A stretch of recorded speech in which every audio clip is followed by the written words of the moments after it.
بلبلانی باغ توحید از کنارم می رود همچو گل از شاخ هیبتی ها و سازماندهی جنگ آنها در بین مجاهدین. همچو گل از شاخ گلزار از بهارم می رود. درس روایت است که مردی از رسول الله سوال کرد برای من بگویید که اگر من مجبور شوم تا به یکی از صفین یا طایفتین برده شوم و شخصی مرا با شمشیرش بزند یا تیری برایم اصابت کند و مرا بکشد چه خواهد شد؟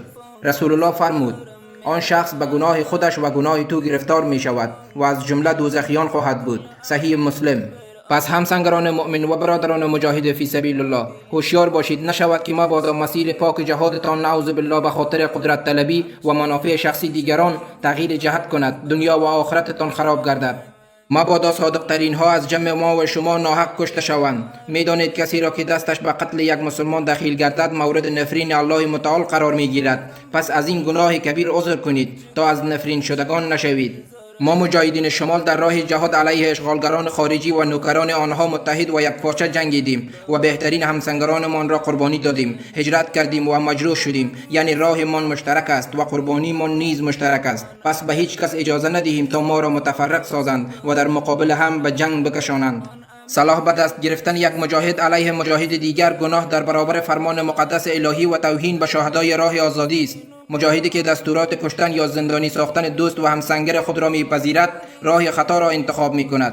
امیری که دستور جنگ در میان مجاهدین را میدهد منافق است و در جمع لشکر شیطان محسوب میگردد و کارش بر نفع دشمنان اسلام است. مجاهدین شمال علیه تمام تلاش های هیبتی ها برای افروختن شرارت جنگ بین مجاهدین شمال هوشیارانه می ایستیم و این ترفند شیطانی آنها را که برای بدنامی جهاد و مبارزه من به راه انداختند را ناکام می سازیم. مجاهدین شمال هرگز فراموش نخواهند کرد که 140 مجاهد همسنگرمان از مهاجرین ازبکستانی یک جا با خانواده هایشان قتل شدند. آن فاجعه در یک جنگ منافقانه هیبتی ها تحت امر شیخ مطیع الله 5 سال پیش در ولایت زابل صورت گرفت و همان مولوی شیخ مطیع الله امروز رئیس استخبارات امارات هیبتی ها گماشته شده است و از 6 ماه به این سو تلاش دارد یک چنین جنگ خودی مجاهدین را با اقدامات شیطانی مثل زندانی کردن مجاهدین و تهمت بستن به آنها در ولایات شمال به راه انداخته است. کمیسیون فرهنگی مجاهدین شمال قبلا شما را از اقدامات تبعیض‌آمیز هیبتی ها علیه اقوام غیر پشتون در تخار آگاه ساخته است. مثال دیگر در عید و قربان گذشته هیبتی های درزاب با زندانی کردن غیر قانونی و وارد کردن اتهامات جعلی به 17 تن از وفادارترین مجاهدین ما به عزتی کردند. با چنین روش استخبارات هیبتی ها در هماهنگی با ISI همان استخبارات پاکستان سعی دارد تا بهترین و پاک نفس‌ترین مجاهدین شمال را نابود و یا بدنام سازند. اکنون هیبتی ها جنگ میان مسلمانان را به درزاب و قشتیپه جوزجان کشاندند. ملا ناصری از درزاب 7 سال در زندانهای اداره کابل قربانی شد. او هرگز در مقابل دشمنان مجاهدین سرخم نکرد و در تمام مدت اسارتش در زندان مجاهد و وفادار ماند. ناصری قهرمان پس از رهایی از زندان حکومت عجیل با اتهامات جعلی بر اساس دسیسه های منافقان هیبتی یا غلامان شیخ مطیع الله و عطاالله مزدور راهی زندان هیبتی ها شد و در زندان شاخ منتقل گردید. قهرمان دیگر قاری نصرالدین از منطقه سردره 8 سال به عنوان ولسوال درزاب پرچم سفید امارت را با صداقت افراشته نگه داشت و مجاهدین و ملت مسلمانش خدمت میکرد.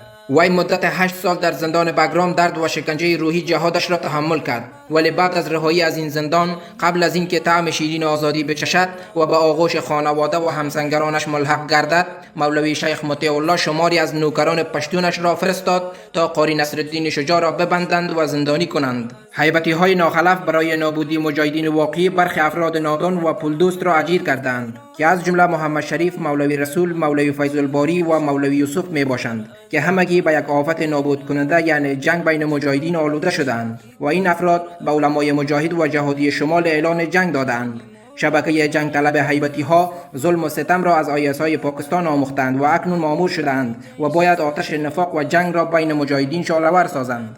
بخشی از این جنگ خودی مجاهدین با برنامه‌های مخفیانه هیبتی چون ترور مجاهدین، ماینگذاری در مدارس و مسیر راه مجاهدین آغاز شده که نمونه‌هایش را در خوجه موسی، بادغیسی و مدرسه قرمقل فاریاب داشتیم که سبب شهادت 4 تن از مجاهدین و جوانانمان گردید. ولی خوشبختانه خنجری یکی از نوکران هیبتی در شیرین تگاب فاریاب که قصد داشت تا چند مجاهد دیگرمان را با ماین شهید کند، ماینش در داخل قرارگاه خودش در کهنه بازار انفجار کرد و 8 تن از افرادش کشته شد. مجاهدین شمال لشکر جهاد را در وطن ما فعال و کوبنده نگه داشته بودند.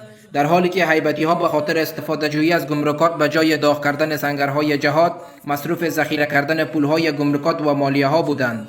ایجاد جنگ در بین مجاهدین خلاف شریعت محمدی و مغایر با منافع مجاهدین است و جاسازی ماین در مدارس ما و صدور دستور برای دستگیری و تحقیر مجاهدین ما توسط مولوی شیخ مطیع الله و غلامانش خلاف دستورات نبی صلی الله علیه و سلم است و آنها با این مزدوریشان راه دوزخ را انتخاب کردند. بنابراین دستورات آنها قابل اعتبار نیست. مجاهدین شمال از امیران خود پیروی می کنند و همه تلاش ها برای گسترش جنگ در بین مجاهدین را شکست خواهیم داد ان شاء الله تعالی. تمام سر انتظارم می رود